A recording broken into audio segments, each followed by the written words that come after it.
ఇది జపాన్‌లోని ఒక స్కూల్‌లో జరిగిన అత్యంత భయంకరమైన యథార్థ ఘటన. అందరూ వెళ్ళిపోయిన ఆ నిశ్శబ్ద సమయంలో ఒక అమ్మాయి ఒంటరిగా వాష్‌రూమ్‌కి వెళ్ళింది. మెల్లగా లోపలికరుగుపెట్టిన ఆమెకు ఒక వింత గాలి సోకినట్టనిపించింది.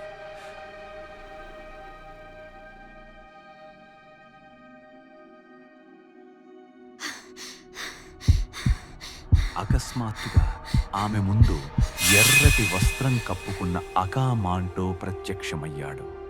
ఆ దయ్యం కళ్ళలోకి చూస్తుంటే ఆమె రక్తం గడ్డకట్టినట్టయిపోయింది.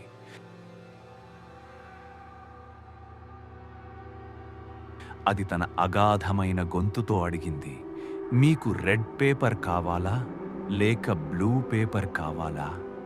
ఆమెకు తెలుసు, రెడ్ అంటే చర్మం ఒలిచేస్తారు, బ్లూ అంటే రక్తం పీల్చేస్తారు అని. అందుకే ఆ భయంలో ఆమె ఏమీ మాట్లాడలేకపోయింది. మౌనంగా ఉంటే ఆ దయ్యం వెళ్ళిపోతుందని ఆశపడింది.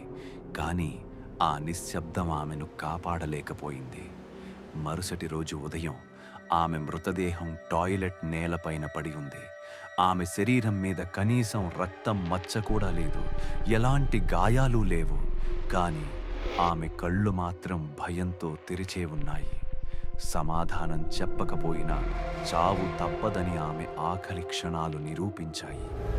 ఇలాంటి మరిన్ని భయంకరమైన నిజమైన సంఘటనల కోసం ఇప్పుడే నిశ్శబ్ద భయం ని సబ్స్క్రైబ్ చేసుకోండి.